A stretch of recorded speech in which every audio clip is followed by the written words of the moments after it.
Good afternoon.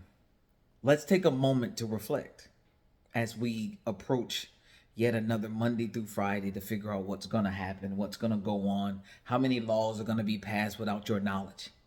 Historical moments. Whether you watch a TV show or read a book or sit in a seminar or let somebody talk to you, there are historical times.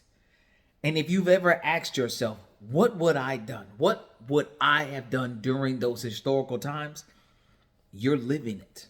This is our historical moment. Whether you doesn't matter which side you're on a side. Who you were going to be during these historical times. What I consistently say, my move during this historical moment has brought me to the understanding that citizens do not have enough authority. We don't have enough power to control or help push history in the right direction. So I came up with direct democracy. Hey, we need to be able to implement direct democracy. But the term's been out here. Legislative authority. We only gave it to a few people. I want to expand that. Our Constitution, as I have told you, was written in a way where it allowed amendments when it found that there were error. Now, when you correct an error, does it mean that you need to take away the warning sign? No, it does not. That's why we still have stop signs. That's why we still have stop lights. We saw that there was an error and we needed to make an amendment to that error. Just because people know that, hey, it's a four-way sign and that we should be looking to give the right of way, every now and again we still have crashes. Every now and again we still have wrecks, even with the mitigation efforts put in place.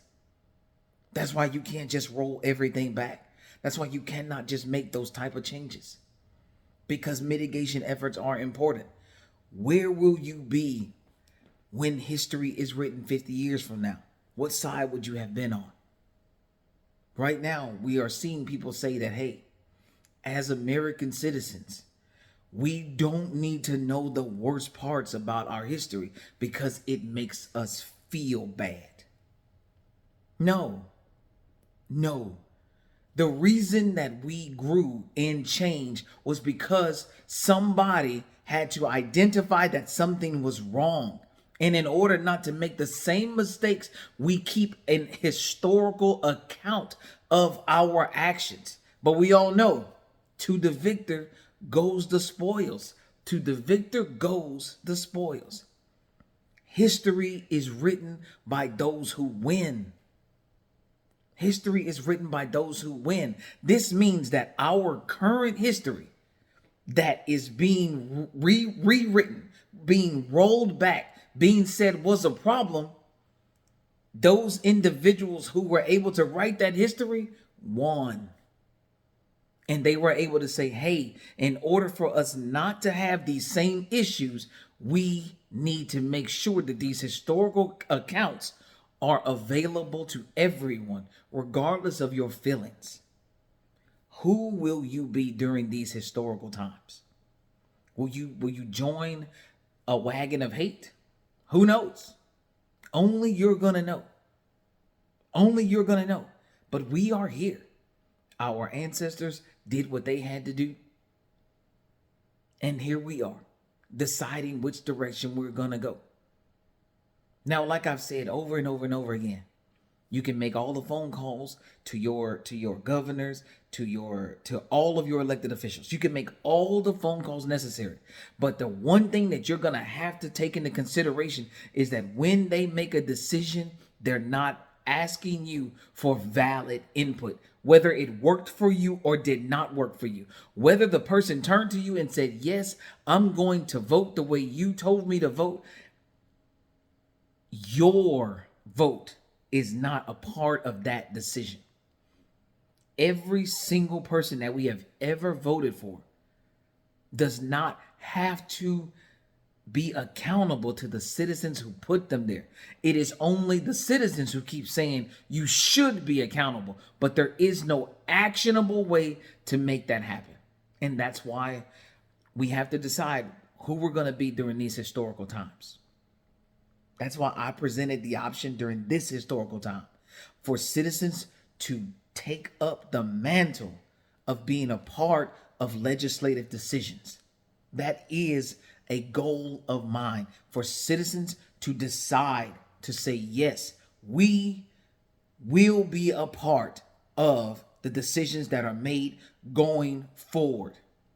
Citizens need that level of authority.